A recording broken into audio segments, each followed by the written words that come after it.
46. Como veo que hay algunas personitas que se conectan hoy por primera vez, vamos a retomar el texto bíblico para que nos podamos ubicar todos.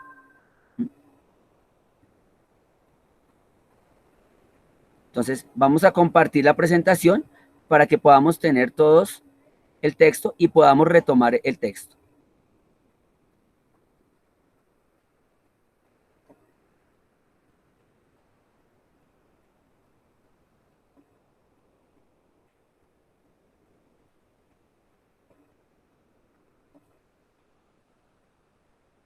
En este momento ven una presentación de PowerPoint.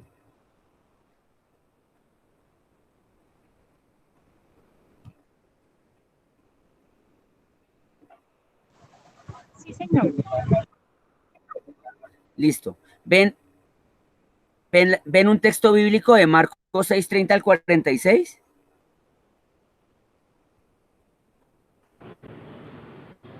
Sí, sí, señor. Bueno, muy bien. Quisiera pedirle el favor a alguna de las personas. Le voy a pedir el favor a Adriana para que nos colabore haciendo lectura del pasaje bíblico que aparece allí. Marcos 6:30-46. La diaconía, vocación de servicio y comensalidad en el ejercicio de la dignificación humana. Vamos a tomar entonces el texto bíblico que aparece allí, que es este. Y vamos a mirar precisamente lo que el buen Dios desea, pues, darnos a conocer a través de ese texto. Adriana, ¿puedes compartirnos el texto bíblico, por favor?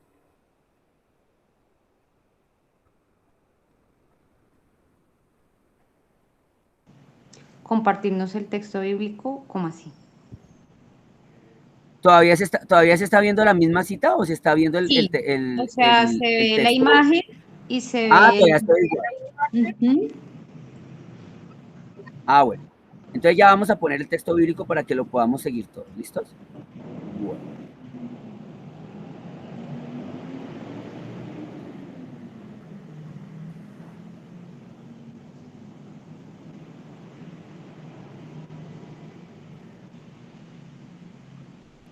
Bueno. Y ahora vamos a poner el texto bíblico. ¿Sí se ve el texto en este momento? Sí. ¿El pasaje bíblico? Bueno, entonces, Adriana, por favor, si nos puedes compartir. Entonces los apóstoles se juntaron con Jesús y le contaron todo lo que había hecho y lo que habían enseñado.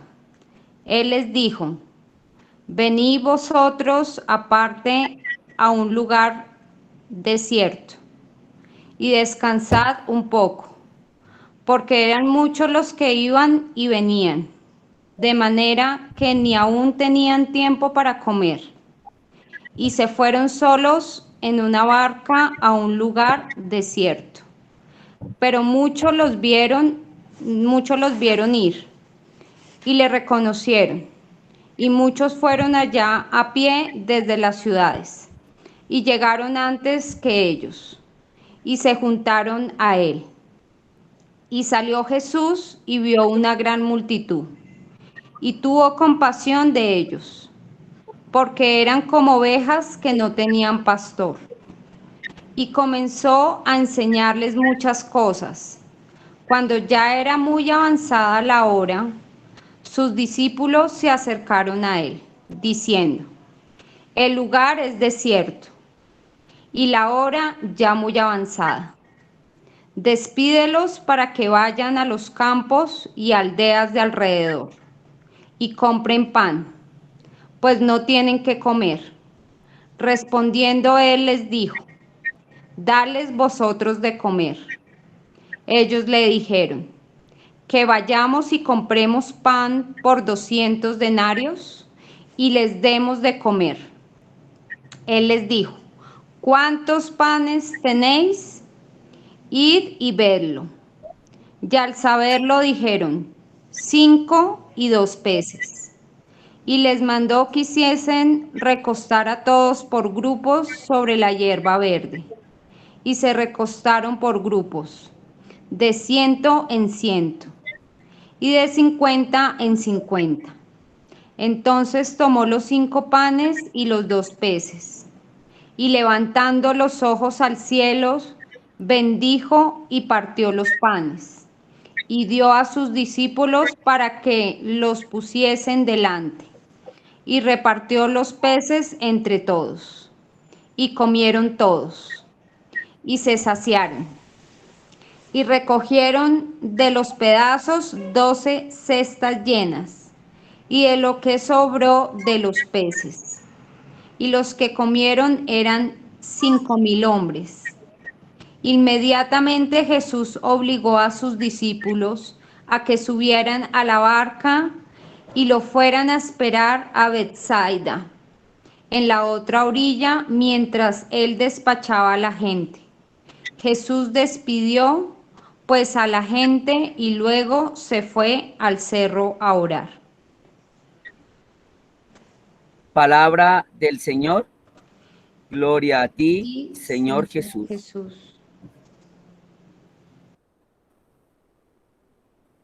Entonces, este es el texto que nos acompaña el día de hoy y sobre el cual vamos a trabajar para ir mirando precisamente lo que el Señor nos desea comunicar en este día. Hace 8 días yo había hecho una contextualización de qué es lo que suscitó el trabajo de grado que dio lugar a tomar ese texto bíblico y qué es lo que el buen Dios nos empieza a ir descubriendo cuando nosotros nos adentramos en este texto. Entonces, en principio, partíamos de que teníamos que tomar una realidad para poder aplicar el mensaje que el texto bíblico nos quiere comunicar. Y pues estábamos entre las diversas posibilidades que teníamos en ese momento, estamos hablando de hace un año, como lugares de servicio.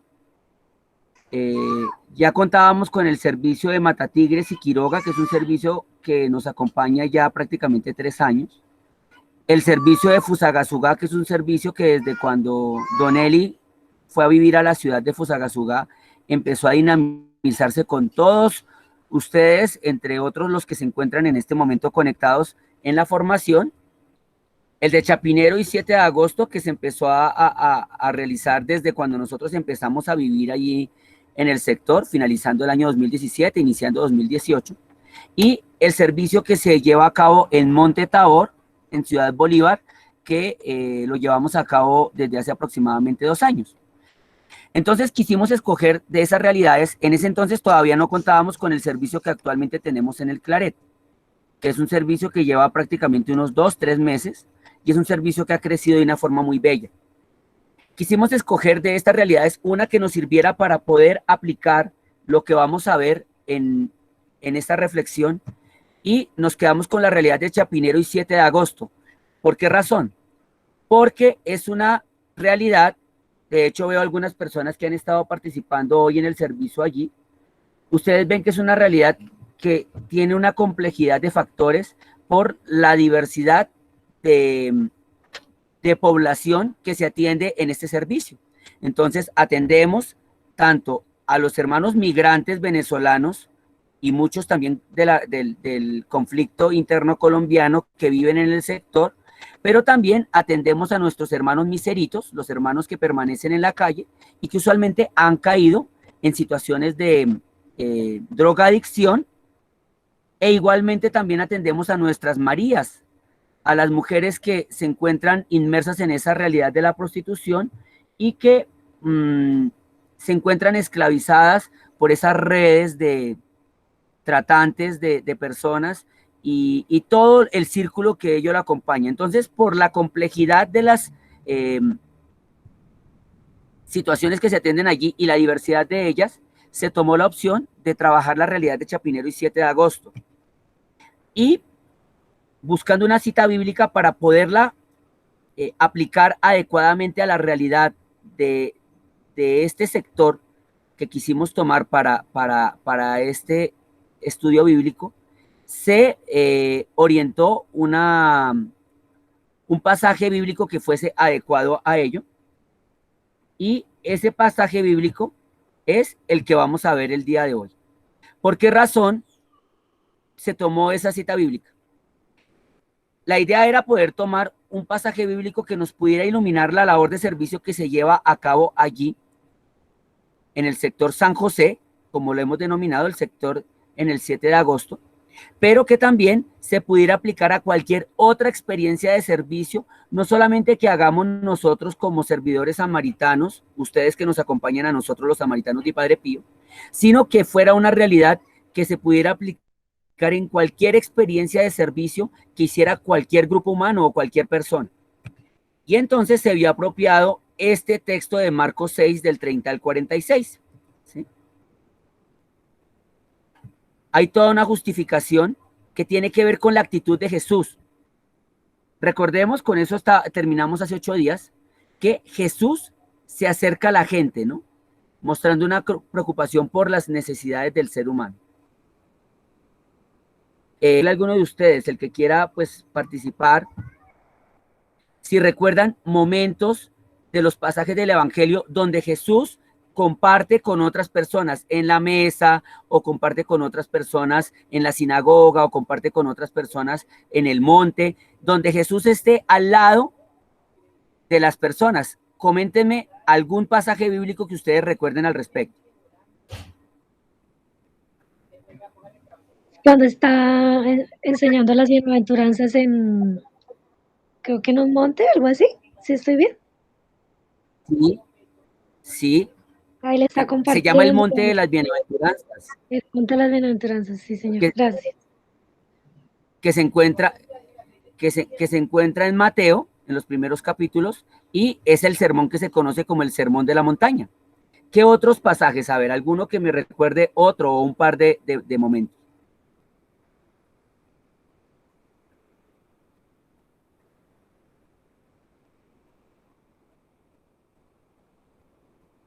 De pronto Milena, de pronto Adriana, algún pasaje bíblico donde se recuerden ustedes a Jesús compartiendo con la gente.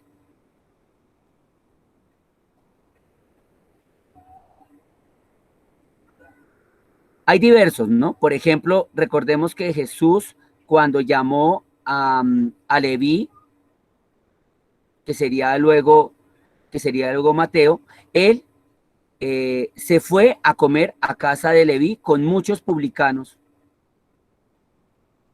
y pecadores. También recordemos, por ejemplo, que hubo una cena donde lo invitó un señor Simón y habían varios fariseos, y una mujer llega y rompe un frasco de perfume y lo unge en los pies. Recordemos todos los discursos que Jesús hizo en diversos lugares,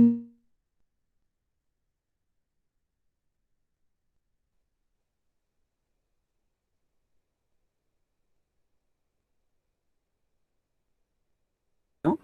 Entre las personas, y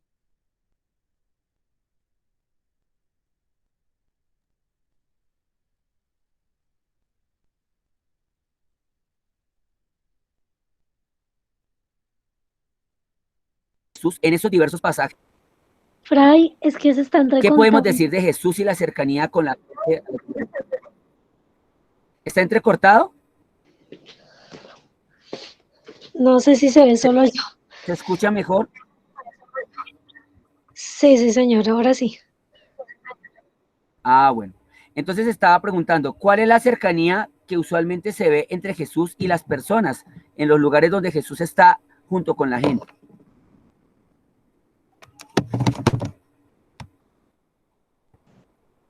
De acogida, de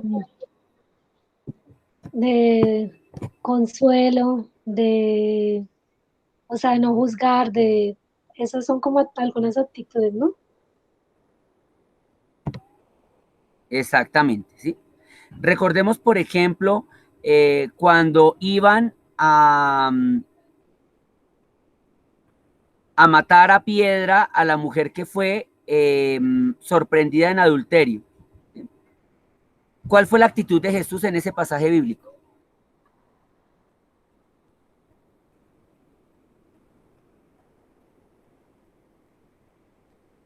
Le preguntó a la mujer que dónde están los que la estaban condenando, y ella le dijo: "No, señor, ya se fueron". Entonces él le dijo que: "Vete en paz y no peques más". Ajá, ¿sí? Sí, ¿quién te condena? No, ninguno me condena, Señor. Entonces vete y en adelante no peques más. ¿Sí? Y si miramos los diversos pasajes donde Jesús se encuentra con diversas personas, suele haber una cercanía de Jesús. Por ejemplo, recordemos una vez que iba una procesión de personas con una viuda, la viuda de Naín, y Jesús se acerca al, a, la, a la procesión y le da vida nuevamente al hijo de la viuda que estaba muerto. ¿Sí? También recordemos, por ejemplo, eh, a la hija de Jairo, que cuando se acerca la gente estaba llorando, compungido porque se había muerto, y luego él les dice, no, la niña no está muerta, sino dormida, y la gente se totea de risa, pero Jesús se acerca y le dice, Talita Kumi, levántate y anda, y se levanta esta mujer, ¿sí? Es decir, Jesús logra de alguna manera compenetrarse emocionalmente con las necesidades y las circunstancias de cada persona o de cada grupo de personas en los diversos encuentros que él tiene con las personas, con la gente, con los discípulos. ¿Hasta ahí está claro para todos? Sí, o sea, logra un cambio, un impacto en la vida de las personas. Es decir, no es solamente Jesús el gran predicador que va y habla, o no es solamente Jesús el maestro que va y da una enseñanza, sino que Jesús se mete, por decirlo así, en el pellejo de las personas que están viviendo la experiencia que, que se está suscitando en ese momento. Y de alguna manera Jesús se hace partícipe de los sufrimientos de aquellos que se encuentran en determinada situación. Por ese motivo, un auténtico testimonio de servicio no puede ser posible si no existe una auténtica dinámica de humanización de las personas que busque transformar esas realidades. Pero para que se dé esa transformación, uno tiene que, de alguna manera, sentirse implicado en las circunstancias de las personas. Miren, por ejemplo, a Madre Teresa de Calcuta en esa imagen que les acabo de mostrar ahí. ¿Qué actitud tiene Madre Teresa con la niña que está ahí en la cama?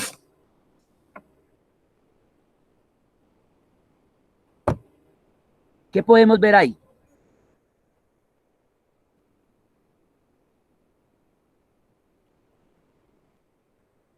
Es importante en este tipo de encuentros la participación de todos porque es lo que hace que este encuentro también se dinamice, que seguramente lo que ustedes nos compartan también nos enriquezca a mí también, porque yo también estoy aprendiendo. Yo simplemente soy una persona que dirige la sesión, pero todos estamos aprendiendo porque el maestro en este momento es el Espíritu Santo. Por ello quiero animarlos a que también se hagan partícipes en este encuentro para que podamos enriquecernos todos. Entonces, adelante el que quiera participar. Bueno, Madre Teresa de Calcuta se le ve como una actitud de amor, de servicio, de entrega, pues hacia la niña que está la imagen, sí, de amor, le coge Esta no los pies.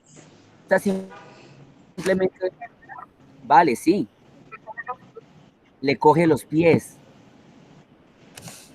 ¿Y cómo se siente, Adriana? ¿Cómo se siente la chica que está siendo consentida, digámoslo así, por Madre Teresa? ¿Cómo se siente ahí? Feliz, feliz, como, pues, sí, feliz. Sí, sí, si uno se da cuenta, la niña está sonriendo. Fíjense que en ese momento Madre Teresa hace algo muy, muy sencillo, muy trivial. Se acerca a la niña y la consiente, le consiente los pies. Pero en ese momento, cuando ella se ve valorada por ese gesto de amor que tiene Madre Teresa, ella se siente dignificada, ¿sí? No es una Fray, Fray, cama de un hospital.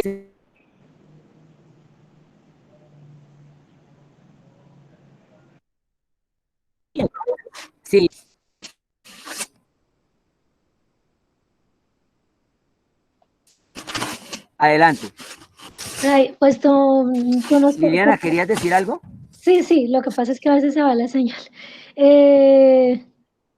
Pues que decíamos que no era solamente como la palmadita en el hombro y lo que hacemos muchas veces nosotros los católicos, porque yo también lo he hecho, ¿sí? Que, ay, que te vaya bien, cuídate, que estés muy bien, que te mejores, pero es hacer algo concreto en pro del hermano. Entonces decíamos que era buscar, por ejemplo, digamos, colaboraciones concretas. Ya hablábamos también de casos que de pronto buscar alguna fundación, mirar cómo se le puede proveer un alimento, mirar si se le puede conseguir un hogar o cosas así. Hablábamos que era como involucrarse con la persona y realmente buscar un cambio en esa persona y no solamente pasar de lado y mirar la situación, sino realmente meterse en ella. Sí, es decir, el servicio debe pasar, porque seguramente así empezamos, pero el servicio debe pasar de simplemente como una acción bondadosa de unas personas que quieren llegar a, a darle una ayuda temporal a las personas que son atendidas a un servicio que propicie dinámicas de humanización. Entonces, ahí es donde nosotros tenemos que empezar a pensar qué podemos hacer nosotros desde lo que tenemos o lo que nos falta para poder animar a las personas a que se sientan dignificadas, a que se sientan valoradas, a que haya verdaderos procesos de humanización, de dignificación de sus condiciones de vida. Y por ese motivo, textos como el que vamos a mirar hoy nos dan cuenta de ello, que Jesús no solamente llega como el gran maestro que enseña unas cosas, sino que Jesús se siente tocado por las necesidades de aquellos que están allí, y eso lo mueve a orar y a orar, pero no solamente a orar él, sino a llevar a otras personas a que también lo quieran hacer.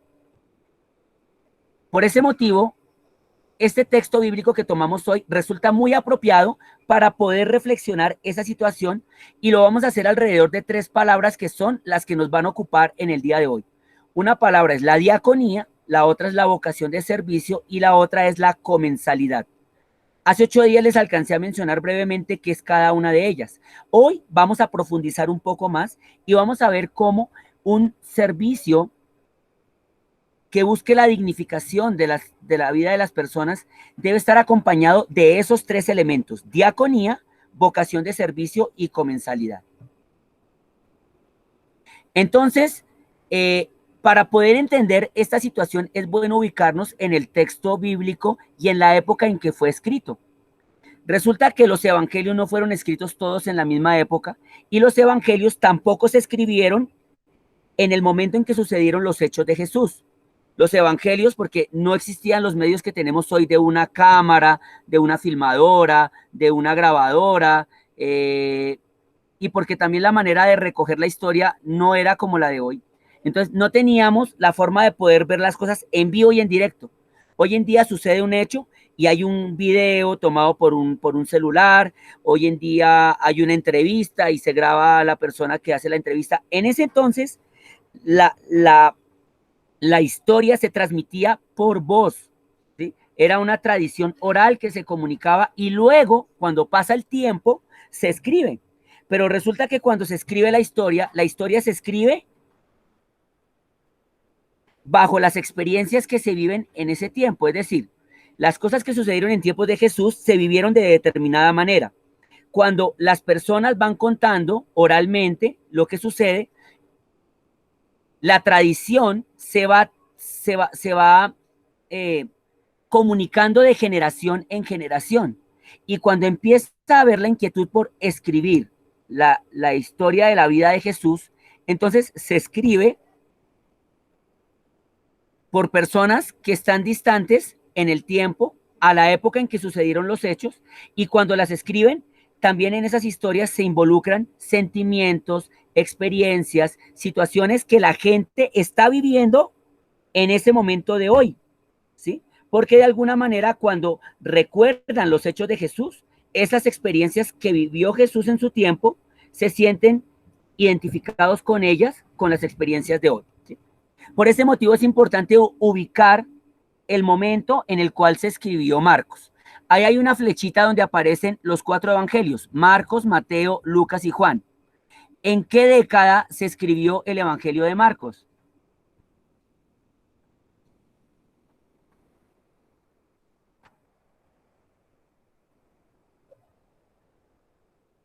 Según ese diagrama que ven ahí, ¿en dónde se ve que fue escrito el evangelio de Marcos?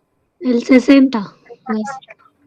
Del 60 al 70, o sea, más o menos cuánto tiempo ha pasado después de la muerte histórica de Jesús.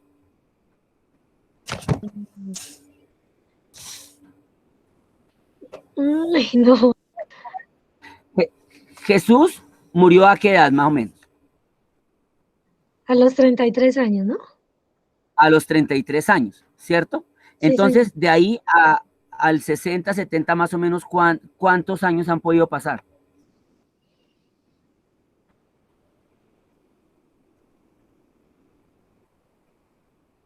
Hagamos cuentas. 30. ¿Sí? Unos 30 años, 30 y pico años aproximadamente. ¿Sí? Marcos es el evangelio más cercano a los hechos de Jesús de los 4 evangelios. Por ese motivo fue muy importante también haber escogido este texto, porque es que resulta que el texto de la multiplicación de los panes no solamente se encuentra en Marcos, también se encuentra en Mateo, y también se encuentra en Juan. Pero entonces los textos de Mateo y de Juan son textos que se escribieron posteriormente y es muy probable que cuando los escribieron tuvieron que remitirse al texto bíblico que aparece en Marcos como un texto de consulta, porque igual los escritos, aunque no existían los libros como hoy, existían rollos, papiros, y eso se compartían en las iglesias y en las reuniones de las sinagogas se leían. Entonces, seguramente Mateo, los autores de Mateo, los autores de Juan, tuvieron la posibilidad de leer Marcos. Y uno puede decir que Marcos es tal vez de los textos más auténticos que relatan el hecho de la multiplicación de los panes. Sin embargo, seguimos diciendo, hay un lapsus de 30 años más o menos entre la vida de Jesús y la escritura del texto. Y hay unos acontecimientos históricos que son muy importantes para mirar lo que ha sucedido ahí. Se dice más o menos que es 4, ¿sí? O sea, más o menos como a mediados de esta década del 60 al 70, ¿sí? Y resulta que en esa década sucedieron una serie de hechos duros para los primeros cristianos. Resulta que después de la muerte de Jesús, entonces los apóstoles y los primeros discípulos empiezan a predicar sobre Jesús. Y los escribas, los fariseos, empiezan a perseguirlos porque ellos no querían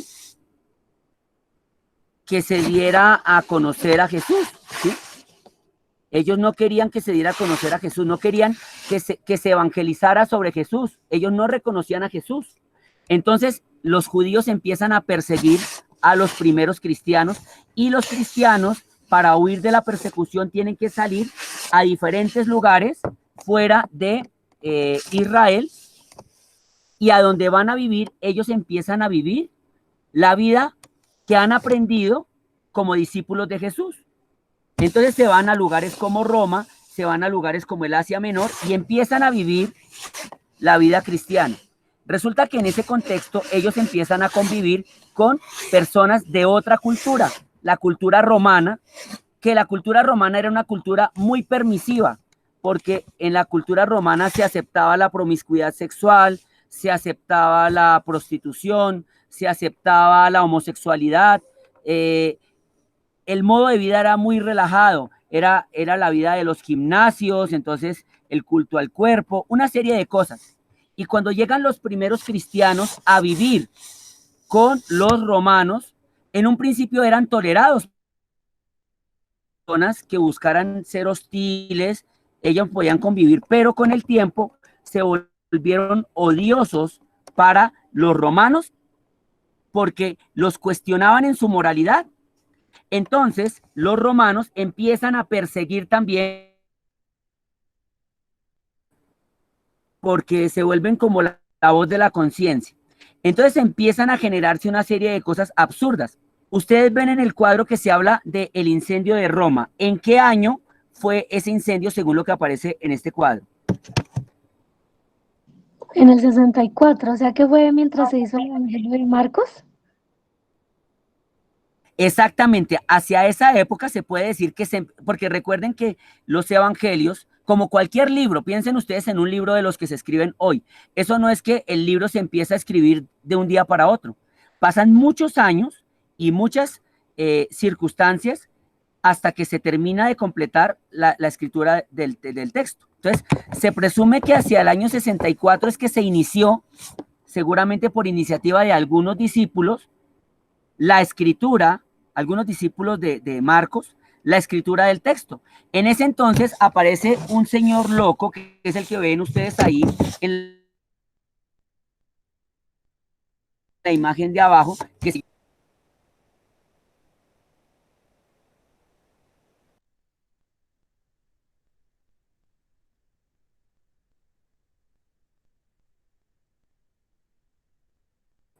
Pero ay, es que se te fue el audio. cosas que suceden en la...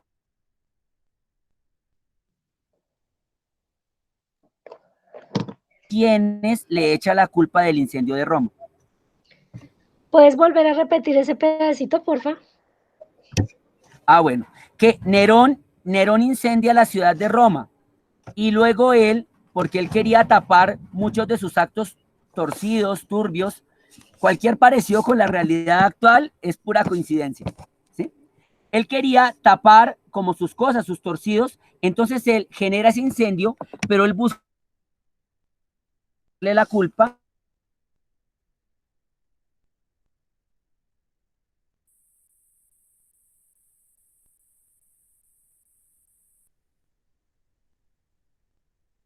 de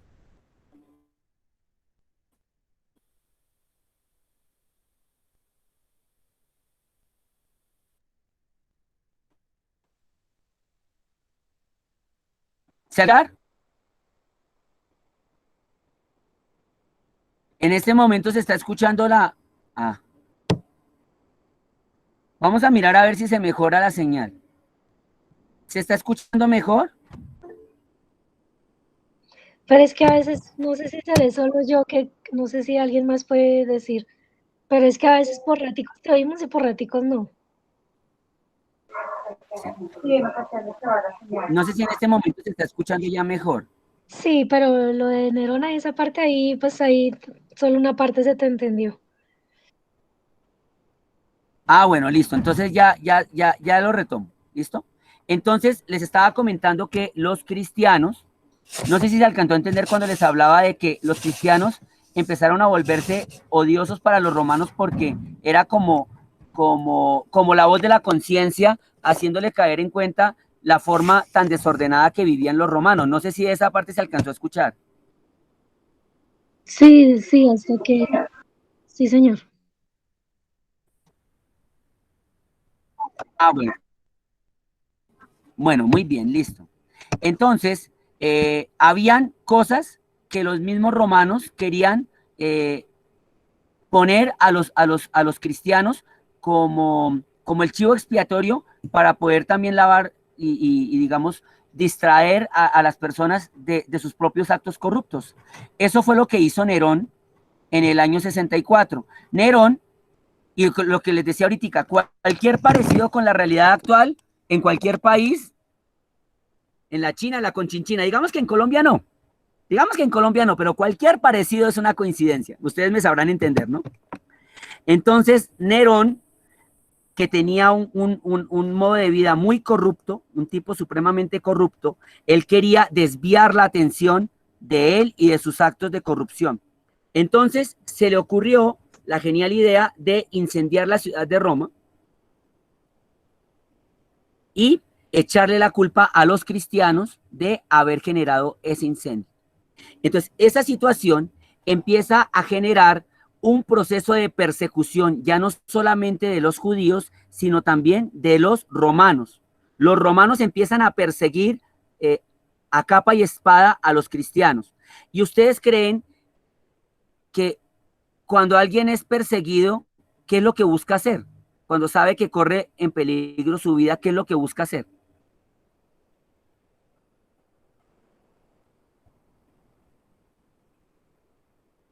Pues esconderse.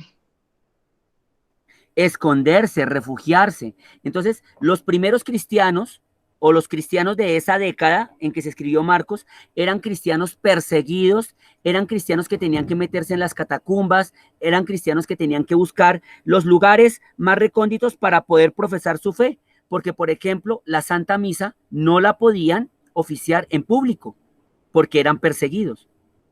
No sé si con ello se pueden meter un poquito en el pellejo de qué vivían los cristianos de la década en que fue escrito Marcos.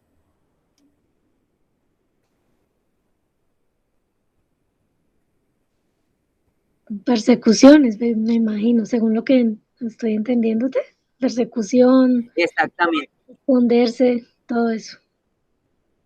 Eran unos cristianos perseguidos y fuertemente perseguidos, es decir, esa era la época en donde los llevaban al foso de los leones, donde los llevaban al Coliseo romano y los convertían en parte de los espectáculos que los romanos usualmente gustaban de ir, y ellos se reían y se divertían mientras veían al león devorando al cristiano o veían al gladiador matando al cristiano, ¿sí? Eso era lo que se vivía en ese entonces, y los cristianos eran supremamente perseguidos.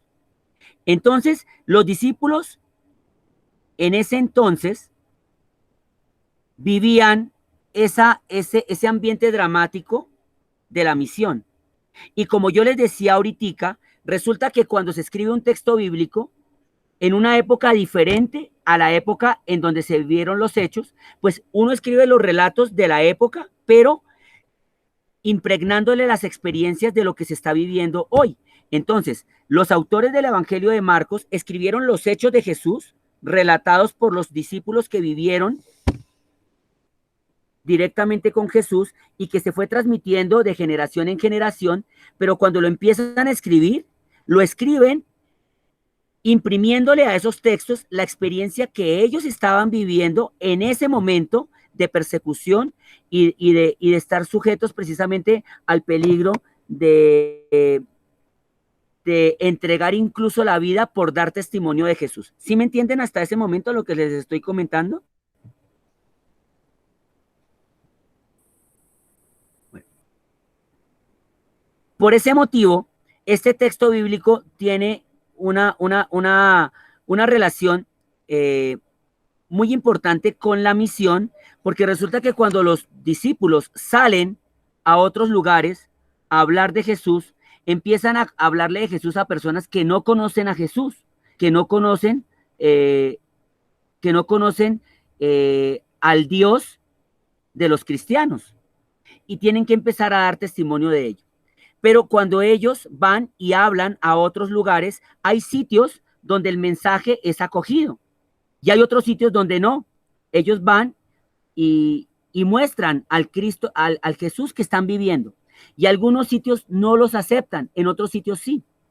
Entonces, en el Evangelio de Marcos, unos versículos antes del texto que vamos a tomar ahorita, aparece ese texto que les acabo de relatar allí, que dice: si en un lugar no los reciben ni los escuchan, salgan de allí y sacudan el polvo de los pies como protesta contra ellos. Eso era lo que vivían los cristianos de la época en que se compone Marcos.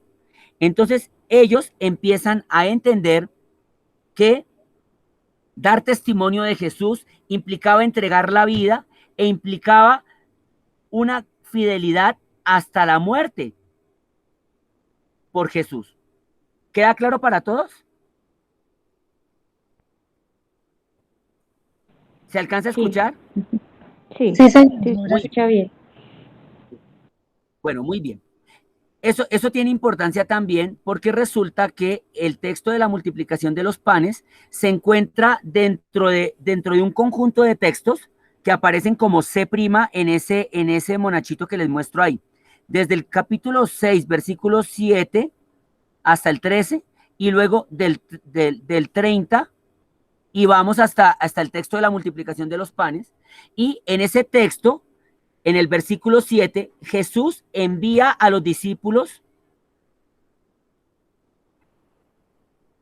o más bien, en ese versículo, los discípulos llegan de la misión y se reúnen con Jesús para comentarle a Jesús los resultados de la misión, ¿sí? Si ustedes van y buscan por allá el capítulo 6, versículo 7, vamos a ver que los discípulos se encuentran con Jesús y Jesús los envía a misión. En el versículo 7, corrijo algo que estaba diciendo. En el versículo 7, Jesús envía a los discípulos a la misión. Tienen que irse, se van de 2 en 2 y tienen que predicar el evangelio, ¿sí? Pero en el versículo donde empieza la multiplicación de los panes, si recordamos el texto por allá, versículos atrás, lo que sucede es que ellos llegan a encontrarse con Jesús. Me voy a devolver unas diapositivas para ubicarnos en el texto bíblico.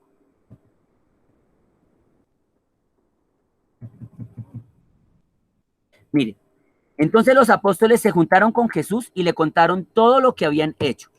Es decir, los apóstoles estaban en misión y en ese momento ellos se encuentran con Jesús después de la misión para contarle todo lo que habían hecho. ¿Y qué es lo que quieren relatar los autores del texto de Marcos? Quieren imprimir toda esa carga de persecución que vivían ellos en su época, remitiéndose a ese momento en que los discípulos se encuentran con Jesús, ¿sí? Entonces, así como los discípulos no eran entendidos por todos y el mensaje de Jesús no era aceptado por todos, también en los tiempos en los tiempos en que Jesús envió a los 12 apóstoles, también había rechazo del mensaje que ellos daban, ¿sí? Este texto bíblico de la multiplicación de los panes tiene relación con el que aparece en la flechita en la parte de arriba, que es cuando Jesús llama a los 12 apóstoles y los envía a la misión, ¿sí?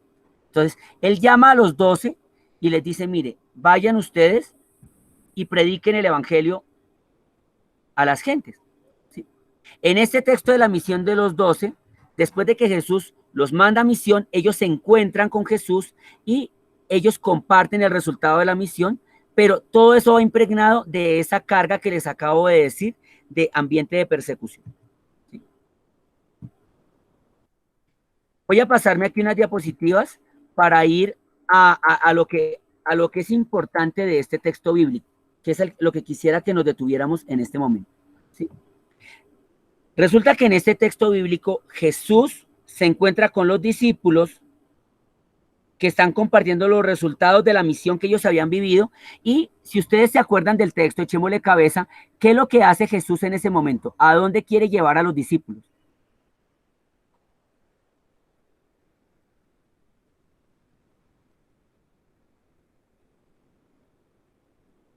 ¿Quién se acuerda del texto que compartimos al principio?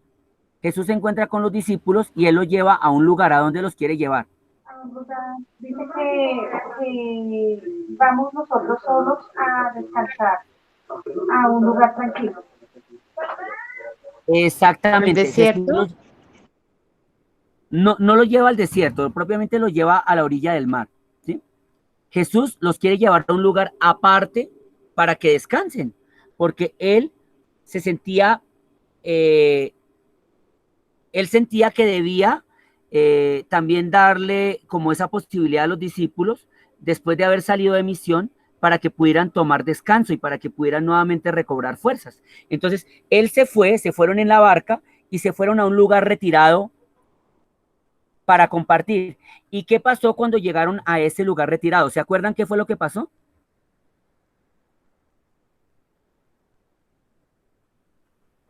Recordemos el texto. Que había gente esperándolos, había gente esperándolos, o sea, como ansiosos de que les predicaran, de que les dieran de comer, o sea, gente esperándolos, ¿sí?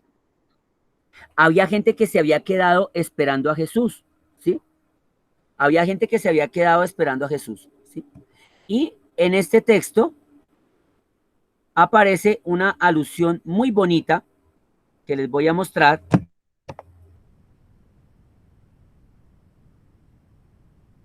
que es la reacción de Jesús.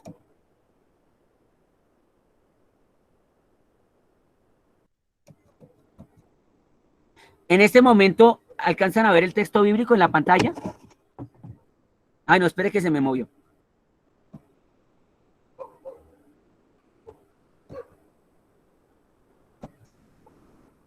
¿En este momento ven el texto bíblico? Sí, señor.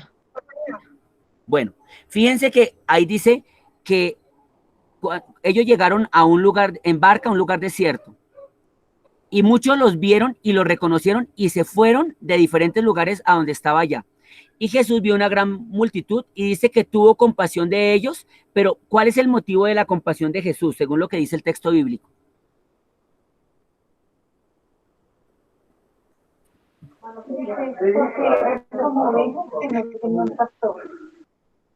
Porque los vio como ovejas que no tenían pastor. Entonces, este es un primer detalle que vale la pena destacar de este texto. Es decir, Jesús se compadeció de la gente no porque tuvieran hambre, no porque, no sé, porque estuvieran cansados, en fin. No se compadeció propiamente por esas cosas, se compadeció porque los vio como ovejas que no tenían pastor. Y cuando uno habla de una oveja que no tiene pastor, ¿cómo se imagina uno a una oveja sin pastor?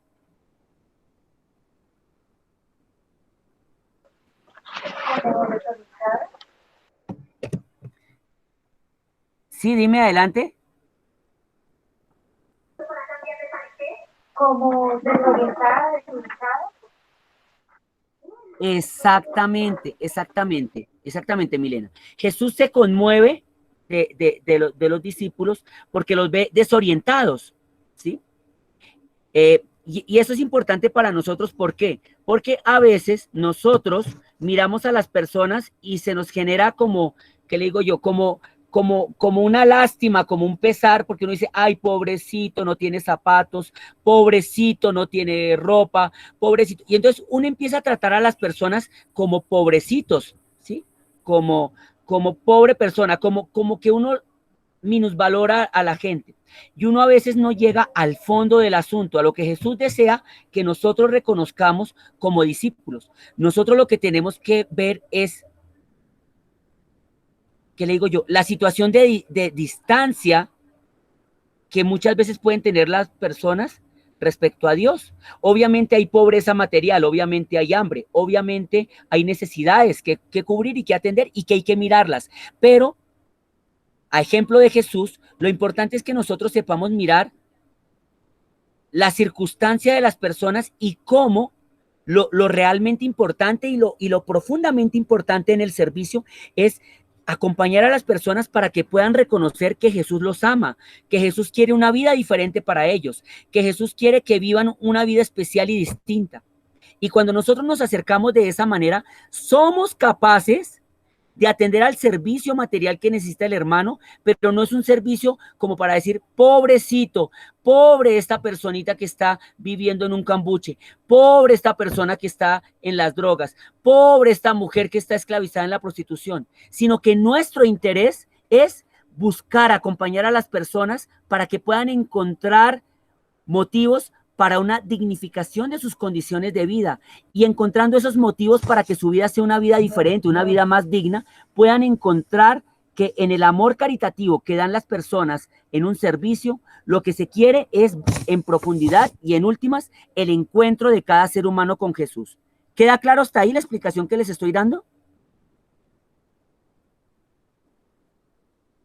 ¿Claro para todos? Sí, señor. Muy bien. Entonces, lo que hace Jesús en ese momento es preocuparse por las necesidades de las personas, pero teniendo presente que los ve extraviados. Y Jesús se pone a enseñarles. Pero entonces pasa el tiempo y la gente está en un despoblado, es decir, no hay casas alrededor, no hay tiendas alrededor, y los discípulos hacen algo con esos discípulos, hacen algo con Jesús, diciéndole a Jesús que ya era tarde, ya estaba anocheciendo, que la gente está ahí, no ha comido, y qué es lo que le piden los discípulos a Jesús, ¿se acuerdan?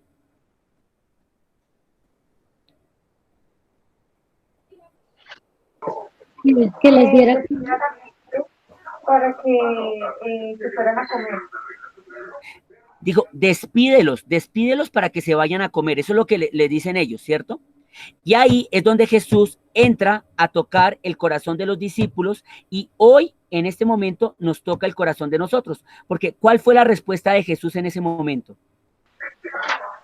Denles ustedes de comer.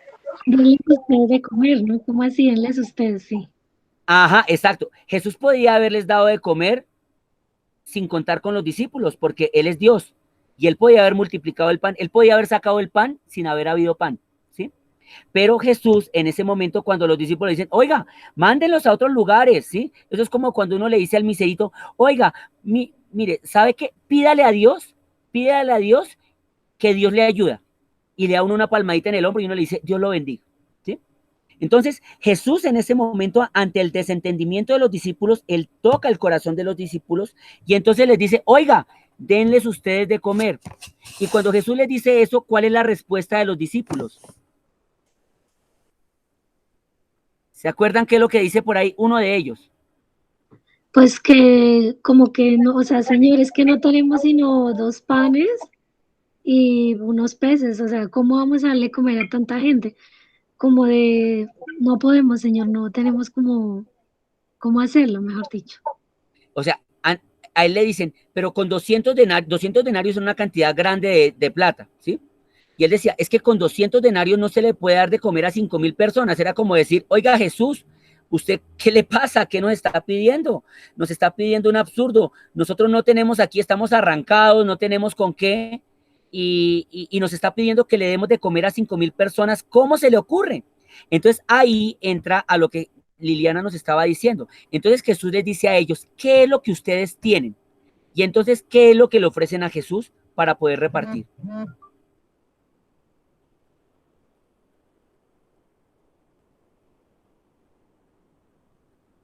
¿Qué es lo que ponen a disposición de Jesús para poder repartirle a las 5,000 personas?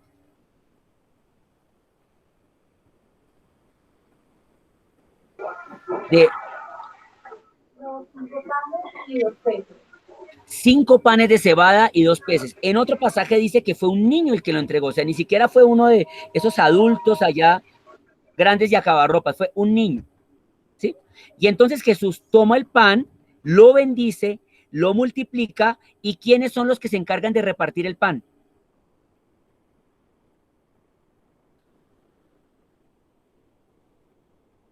Si se acuerdan del texto, ¿quiénes se encargan de repartir el pan? ¿Los discípulos? Los discípulos son los que se encargan de repartir el pan. Y luego de que reparten el pan, alcanza para los 5,000 hombres, sin contar mujeres y niños, y sobran 12 canastas, ¿sí? Entonces, esta situación nos llama a nosotros, como servidores samaritanos, a caer en cuenta de qué es lo que nos pide Jesús en el servicio. Jesús nos pide a nosotros que nos preocupemos por ver a cada hermano que se encuentra extraviado en el mundo como oveja sin pastor, y muchos de esos hermanos en esa situación se encuentran aguantando hambre, frío, son Marías que están en el mundo de la prostitución, son miseritos que están inmersos en el mundo de la drogadicción, necesitan ayuda material, necesitan comer porque tienen hambre, pero tenemos que mirar a lo profundo porque tenemos que mirar las ovejas que no tienen pastor. Pero así como en este texto de Marcos 6, Jesús nos pone a nosotros como discípulos a repartir el pan, a encontrarnos con las personas. Por ese motivo, este texto bíblico nos invita a nosotros a alimentar 3 compromisos que son los que vamos a ver hoy y con los cuales vamos a ir cerrando este encuentro para caer en cuenta qué es lo que Jesús nos pide a nosotros. El primer compromiso que nos pide es la diaconía. ¿Qué es diaconía? Servicio. Diaconía es la actitud del maestro que llama a servir al discípulo. Por eso, a los que ordenan usualmente casados en las parroquias y que le ayudan a los sacerdotes, ¿cómo es que los llaman? Diáconos. Diáconos permanentes, ¿sí? Hay unos diáconos temporales que son los que hacen el proceso de diaconado con miras a ordenarse como sacerdotes, ¿sí? Y hay personas casadas que se ordenan como diáconos para servir en la iglesia. ¿Qué es un diácono? Un servidor. Entonces, lo primero que nos compromete este texto bíblico es a la diaconía, es decir, Jesús nos invita a nosotros a servir y al servir nosotros tenemos que estar en disposición de aprender del maestro, porque el discípulo que no aprende del maestro, pues no va a saber qué es lo que tiene que hacer en el momento de servir. ¿Claro para todos? Sí, señor. Ese es el primer compromiso. Sí, adelante. Sí, quería, si me permites, compartir algo. Sí, claro. Pues ahí también diácono, yo pues siento que también puede ser como, o sea, esa guía espiritual, porque digamos a veces nosotros pensamos que todo el mundo pues sabe de nuestro Señor Jesús, pero también ahí está la evangelización, hablarle al hermano, escuchar, toda esa parte espiritual, no solamente la material, sino la espiritual de formación, de que también es un servicio, ¿no? También una persona que puede tener muchas cosas, pero tiene sed de Dios, también yo lo veo también así, ese diaconado, ¿no? Perfecto, Lili. Es decir, la diaconía incluye todo lo que implique servicio y el servicio no es solamente dar cosas. La diaconía es escuchar al hermano que necesita ser oído. El ejemplo que yo les ponía semanas atrás de la abuelita que estaba al lado mío en el servicio diciéndome, oiga, yo quiero hablar con usted. Y yo le decía, pero espere que estoy ocupado repartiendo los sándwiches. Y me dice, no, es que yo no le estoy pidiendo un sándwich, le estoy diciendo es que yo quiero hablar con usted. A veces nuestro servicio debe ser escuchar, acoger, abrazar. Pero fíjese que eso no se lleva a cabo si no se aprende. ¿Y cómo lo aprendemos? En la escuela del servicio. Lo que hacemos nosotros cada fin de semana o en cada momento de servicio en el servicio es aprender cómo nosotros debemos servir. Y esa actitud de aprender para llevarlo a la práctica en el servicio es lo que llamamos diaconía. El segundo aspecto que nos compromete en este texto bíblico es la vocación de servicio. Fíjense que cuando los discípulos le dijeron a Jesús, oiga, envíe a esos discípulos, a esas personas a que busquen a su casa. ¿Cuál fue la respuesta de Jesús con ellos? Que ya lo dijimos ahorita unos minutos atrás. ¿Qué le respondió Jesús a los discípulos? Denles ustedes de comer. Denles ustedes de comer. En otras palabras, Jesús nos está diciendo, comprométase, haga algo, no se haga el loco, ¿sí? Usted tiene algo que aportar y eso es una vocación. Entonces la vocación de servicio es esa vocación que Dios nos invita a nosotros a descubrir para saber que nosotros siempre estamos llamados a buscar el bien del hermano, el servicio del hermano. Por ese motivo, cuando descubrimos que tenemos una vocación de servicio, perseveramos en obras concretas de servicio, como por ejemplo, las obras en las que cada uno de ustedes, cada uno de nosotros participamos, porque descubrimos que cada semana el Señor nos invita a perseverar en esa vocación, pero también esa vocación nos invita a ser perseverantes en nuestra vida cotidiana y nos damos cuenta que tenemos que descubrir la necesidad de nuestros hijos, de nuestro esposo, de los compañeros de trabajo, del vecino, de cada persona que se encuentra a nuestro lado. ¿Queda claro para todos? Sí, señor. Sí, Muy señor. bien. Y junto con la diaconía, que es ese llamado a aprender en la escuela del servicio cómo servir para ser servidor del Señor. Esa vocación de servicio que es ese llamado que permanentemente hace Dios a decir, oiga, usted tiene que servir siempre, usted tiene que ser una persona dispuesta a servir, nos invita a una tercera actitud que se llama la comensalidad. ¿Y qué es la comensalidad? Fíjense que cuando Jesús multiplicó los panes y los repartió, ¿ustedes quiénes creen que comieron de ese pan? Pues todos los discípulos también, no solo las personas que estaban ahí. ¿Y ustedes creen que Jesús comió de ese pan? Sí, señor. Ajá. Yo no me imagino, y creo que ustedes tampoco, yo no me imagino a Jesús haciendo la oración, multiplicando los panes y diciendo, vaya, repartan lo que yo me voy a ir por allá a la montaña alta a estar con Jesús. Jesús buscaba estar en soledad con el Padre, pero después de que él estaba junto con sus discípulos, en las noches usualmente, en la intimidad. Pero en ese momento en que está con la gente, Jesús se mete con la gente. Seguramente el pan y el pescado que comieron los otros, Jesús también lo comió. Y los discípulos comieron del mismo pan y del mismo pescado. Ellos se untaron de la gente, se involucraron con la gente, tocaron a la gente como Madre Teresa a esa niña que ustedes vieron en la imagen. ¿Se imaginan ustedes a Madre Teresa con unos guantes quirúrgicos o con un palito por allá tocando a la niña hindú de la escena que les mencionaba? ¿Cómo se podría haber sentido esta mujer?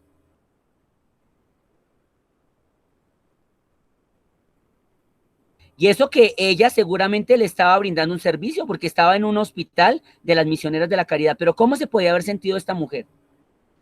Pues se hubiera sentido mal porque se hubiera sentido como si fuera menos o que no tuviera dignidad. Como discriminada, ¿sí? Entonces, este texto también de Marcos 6, con esa actitud, nos invita a nosotros a que nosotros no nos sintamos distintos a los hermanos que acompañamos en el servicio, ¿sí? Nosotros somos tan hijos de Dios como cada hermano que se encuentra allí. Por ese motivo, nosotros lo que tenemos que propiciar en los hermanos es que cada hermano descubra la dignidad de hijo de Dios que tiene y con el testimonio de amor y de servicio que yo le doy, se sienta tan acogido, se sienta tan amado, se sienta tan que yo soy tan solidario con él, que las personas deseen salir de su situación de postración, salir de su situación de marginación, de su situación de esclavitudes, que quieran encontrarse con Cristo, porque ven a un hermano servidor que lo acoge, lo ama y que se vuelve un testimonio para él, y que las personas quieran decir, oiga, yo quiero seguir el ejemplo suyo. ¿Usted qué hace? Y que las personas quieran poco a poco ir saliendo. Por eso nuestros servicios tienen que ser servicios que propicien obras y actividades de servicio que lleven a la dignificación de la vida de las personas. ¿Queda claro hasta ahí para todos? Sí. Bueno, por eso este trabajo, lo que finalmente quería conducir era a buscar procesos de dignificación con las personas que eran objeto de este trabajo, que era la población del sector del 7 de agosto. Entonces, como lo ven en esa imagen, el sector del 7 de agosto, que comenzó en el año 1919 con una persona que compró unos lotes y empezó a lotear, empezó a tener unas dinámicas donde con el tiempo empezaron a darse situaciones de degradación social en ese entorno, y se presentan situaciones de indigencia, de prostitución y de migración de personas, algunas de ellas venezolanas. Los samaritanos de Padre Pío llegamos hace un poco más de 3 años a hacer una labor de servicio allí, pero nosotros nos dábamos cuenta que esa labor de servicio de alguna manera estaba muy restringida a dar desayunitos, chocolate, sándwich y huevo. Y nos acercábamos cada domingo a dar chocolate, sándwich y huevo y nos íbamos, pero la gente quedaba igual. Y entonces en ese momento es cuando nosotros sentimos que Dios nos pide algo más, algo diferente que tenemos que hacer. Y entonces este trabajo de alguna manera sirvió para recoger una inquietud que como samaritanos de Padre Pío veníamos recogiendo desde tiempo atrás, pero que quedó plasmada en este trabajo como un testimonio, digámoslo así. Y es algo que el Señor nos ha pedido que hagamos en el sector de 7 de agosto. Es un proyecto que se llama Casa Hogar de Nazaret. ¿Qué es lo que se quiere con Casa Hogar de Nazaret? Desarrollar procesos de dignificación de la vida de las personas. Entonces, ¿qué es lo que se ha hecho o lo que se está llevando a cabo este año? Que es un primer pinito. En ese pinito lo que se ha hecho es, hemos recogido una lista de familias migrantes, que es la primera población con la que elegimos trabajar, y tenemos ya casi 115 familias migrantes. Las citamos cada mes porque hasta cierta época lo que hacíamos era entregar mercados. Entonces, cierto día del mes llamábamos a las familias y en nuestra casa les dábamos un mercado y se iban. Pero ¿qué pasaba con la vida de las personas? Seguía igual. Entonces lo que empezamos a propiciar son encuentros, procuramos que sea un encuentro mensual, pero como son 115 familias, no citamos a todas las 115, citamos grupos de 20 familias. Y cada viernes, que lo estamos haciendo los viernes, citamos grupos de 20 familias, los convocamos a una reunión y les ofrecemos algo que pueda servir para su vida personal o para su vida familiar. La idea es que con el tiempo podamos tener diversas actividades donde les podamos ofrecer oportunidades, por ejemplo, de promoción para el trabajo, algo de emprendimiento, por ejemplo, algo de aprender a confeccionar algo que les sirva para la subsistencia. Buscamos la satisfacción de sus necesidades básicas mediante una ayuda que está representada en un mercado del cual, gracias a Dios, muchos de ustedes nos colaboran para poder completar los mercados.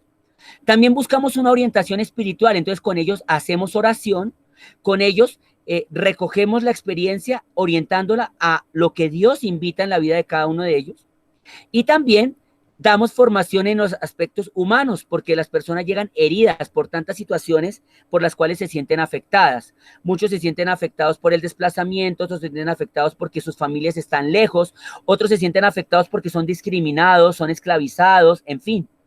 Entonces, en este tiempo hemos propiciado algunas charlas que, gracias a Dios, muchas personas como ustedes han querido prestar su servicio con esas charlas. El mes pasado se dieron una serie de charlas orientadas hacia el amor, donde veíamos cómo el amor lo puede todo, inclusive hasta superar las circunstancias más adversas, más duras, más hostiles. Los invito en Facebook a que busquen el link del encuentro que se hizo y pueden mirar un poco cómo se vio la dinámica. Y en este mes de junio hemos llevado unas dinámicas con una persona que también nos ha querido colaborar, donde estamos hablando de las adicciones y estamos viendo cómo todo ser humano, incluyendo nosotros, estamos sujetos a algún tipo de adicción y cómo es importante que nosotros reconozcamos que tenemos que modificar nuestros hábitos de vida, nuestros hábitos de consumo, nuestros hábitos de conducta para ir reconociendo precisamente que tal vez nosotros nos estamos dejando esclavizar por diversas cosas, por la televisión, por el celular, por el tinto, por tantas cosas, y cómo nosotros tenemos que establecer compromisos para tener hábitos saludables de vida para ir saliendo de esas adicciones. Y así como esas dos charlas, se van a propiciar otras más. Lo que queremos en el futuro con Casa Hogar de Nazaret es que sea todo un proyecto donde podamos tener una sede. Les pido a ustedes que oren mucho porque queremos tener una sede. Se han buscado algunas propuestas, no se han concretado, pero queremos tener una sede en el sector del 7 de agosto para la obra de Casa Hogar de Nazaret, donde podamos tener lugares para acoger a nuestros hermanos migrantes, que puedan llegar, que si un hermano migrante está recién llegado a Bogotá y no tiene dónde quedarse, le podamos decir, mire, en esta pieza se puede quedar por unos días mientras logra un modo de solventarse para pagar una pieza, donde podamos tener el oratorio para que los hermanos puedan llegar y podamos hacer oración con ellos, donde podamos tener el centro de acopio para los mercados que les vamos a estar proporcionando, donde podamos tener talleres, el taller de carpintería, el taller de costura, el taller de diseño, el taller de tal cosa, y que se les puedan ofrecer oportunidades también para que no solamente sea uno decirle, rece, mijito, que Dios le ayuda, sino que pueda decir, oiga, mire, fórmese en este taller y usted puede aprender un arte o un oficio que le pueda ayudar a salir adelante. Y así, diversas cosas. Eso es lo que queremos y a lo que queremos que finalmente llegue este proyecto de Casa Hogar de Nazaret. En este momento tenemos unos pinitos que son esa entrega de mercados mensual que damos a las familias y esa pequeña charlita de formación en la parte humana y en la parte espiritual que los enriquece de una u otra manera.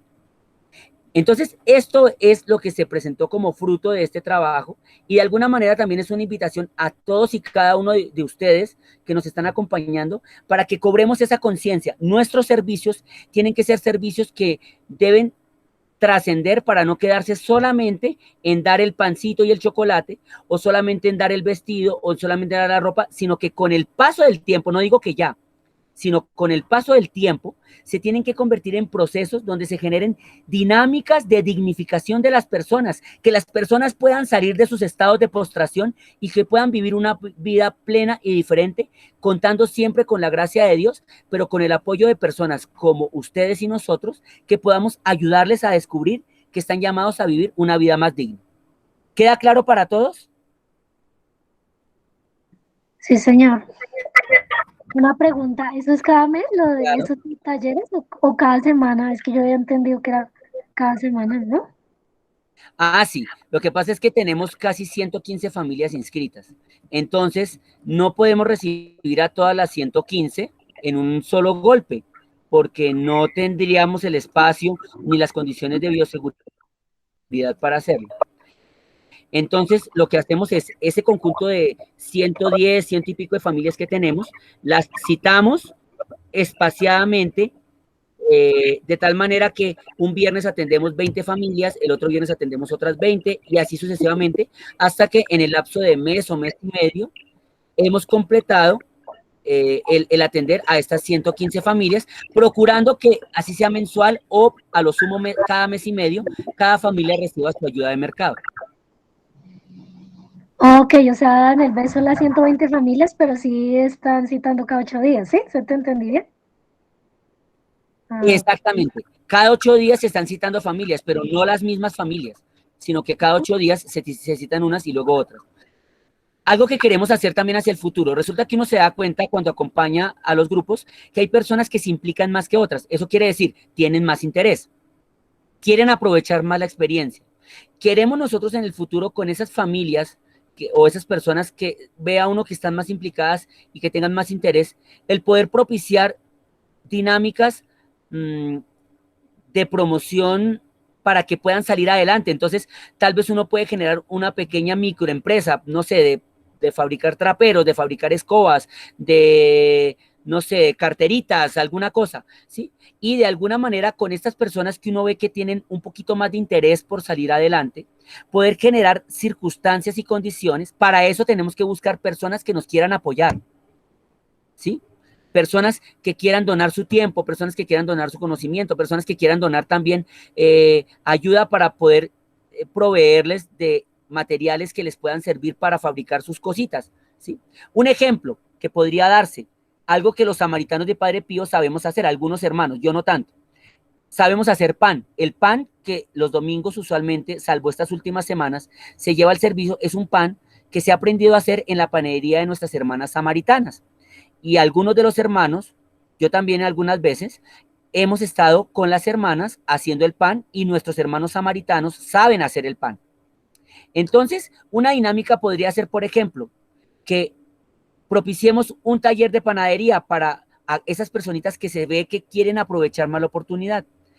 Habría que buscar la providencia para tener nuestros equipos de panadería. No es imposible. Las hermanas samaritanas lo han tenido con mucha oración y con la ayuda de personas providentes, ¿sí? Eso se puede dar. Y de pronto decirles, queremos enseñarles a hacer el pan, aprenden a hacer el pan. Y uno les puede decir, bueno, esto que vamos a hacer al principio les podemos ayudar con lo que llaman un plante en la calle, para que ustedes puedan producir sus primeros panes y puedan salir y ofrecerlos. Y luego con el tiempo las personas con eso que van recogiendo pueden ir haciéndose a un capital para ir poniéndolo a producir y con el tiempo y prestándole nosotros el taller, es un ejemplo porque no lo tenemos aún, que ellos puedan ir al taller, preparan el pan y que ellos vayan haciéndose a su producción. Uno les presta el taller que seguramente ellos difícilmente van a poder tener, pero van a poder tener una oportunidad para poder salir adelante y con el paso del tiempo hacerse ellos a una oportunidad para solventar sus familias. Y con ello, ¿qué otra cosa se consigue? Cuando ven que hay personas que quieren comprometerse de una forma seria con ellos a buscar alternativas para salir adelante, van a darse cuenta que estas personas, cuando lo hacen en el nombre de Cristo, quieren el bienestar de ellos. Y eso de una u otra manera va a hacer que las personas descubran que detrás de lo que esas personas quieren para ellos, el que lo quiere en el fondo del corazón es Jesús. Y entonces van a querer encontrarse con Jesús porque viviendo una vida diferente y encontrando personas que en el nombre de Jesús los aman, ellos, tal vez no todos, pero algunos, querrán dar el paso a buscar a Jesús. Y lo buscarán en la Eucaristía, lo buscarán en los sacramentos, lo buscarán en la confesión, lo buscarán en la oración que el hermano servidor dice, oiga, me acompaña a rezar el rosario, y alguno dirá, oiga, yo quiero rezar el rosario, enséñeme a rezar. Y eso se vuelve una dinámica de crecimiento que se va dando a raíz de el encuentro con los hermanos, pero siempre buscando esa dinámica de dignificación. No sé si con todas estas explicaciones ya queda más claro la invitación que el texto de Marcos 6 nos hace a nosotros. Sí, señor. Bueno, no sé si antes de terminar hay algún comentario, alguna pregunta, alguna sugerencia. No, yo no sabía que estaba funcionando así ese servicio, la verdad. Qué vergüenza, siendo Bueno, 7, no sabía.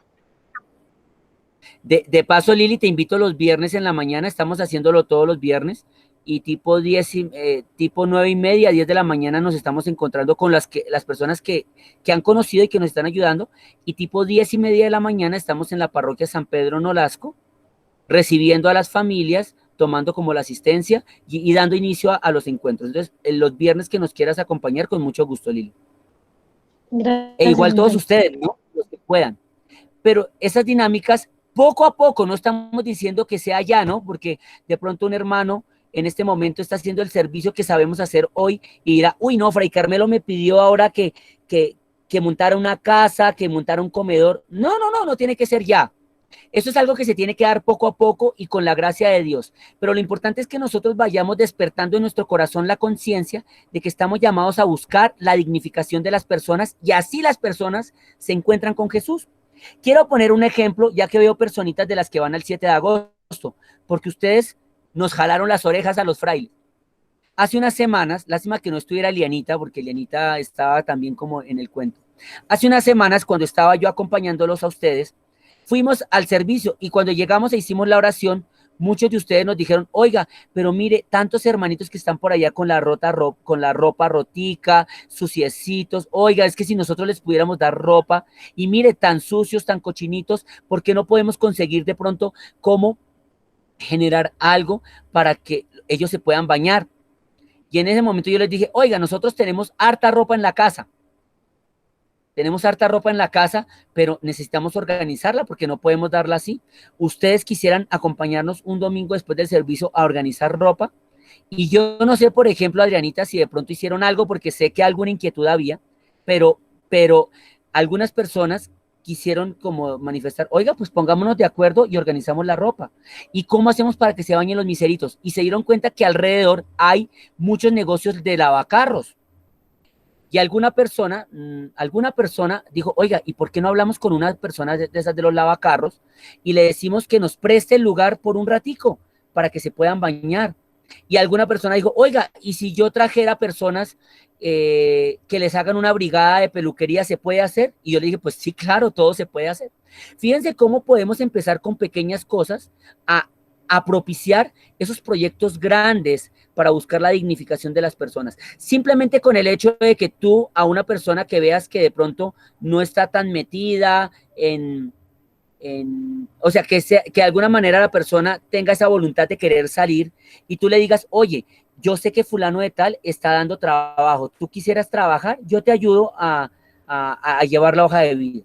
Con eso ya estás empezando a hacer algo un poquito más allá del hecho de solamente dar el sándwich, el chocolate y los huevos, ¿sí? No sé si con esto me entienden un poco más la invitación que nos quiere hacer este evangelio.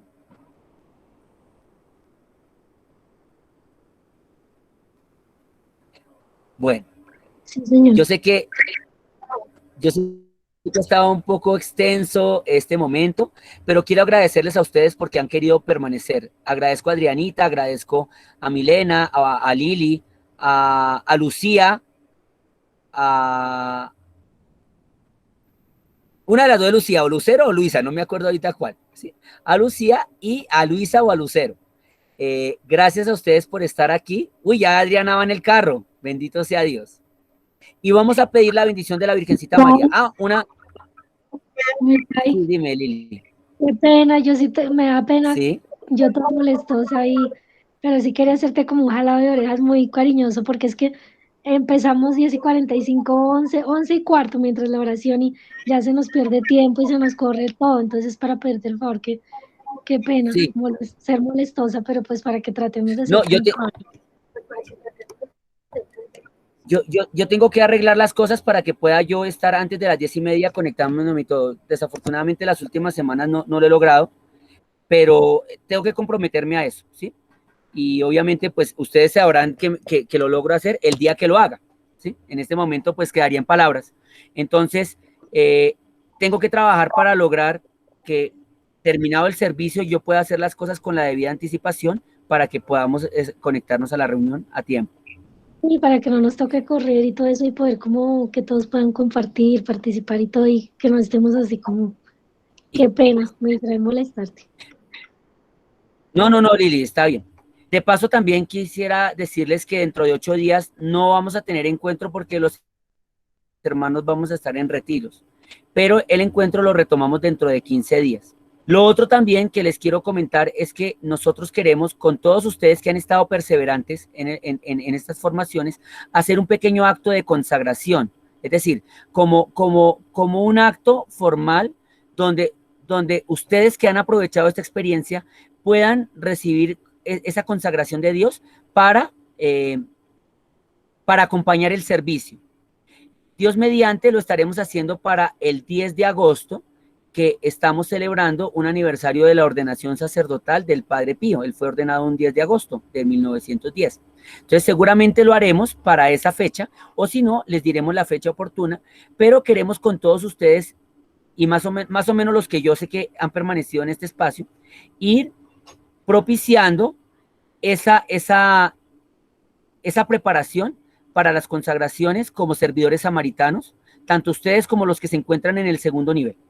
Entonces, les voy comentando para que se vayan preparando y se vayan anticipando, y que si ojalá ese día ustedes estuvieran en disponibilidad de acompañarnos a la Eucaristía de forma presencial, lo puedan hacer. Los que no puedan, pues entonces acompañarían la Eucaristía de forma virtual. Vamos a pedir entonces la bendición de la Santísima Virgen María. Dulce Madre, no te alejes, tu vista de nosotros no apartes. Ven con nosotros a todas partes y solos nunca nos dejes. Y ya que nos amas tanto como verdadera Madre, haz que nos bendiga el Padre, el Hijo y el Espíritu Santo. Amén. Les agradezco mucho, Dios los bendiga.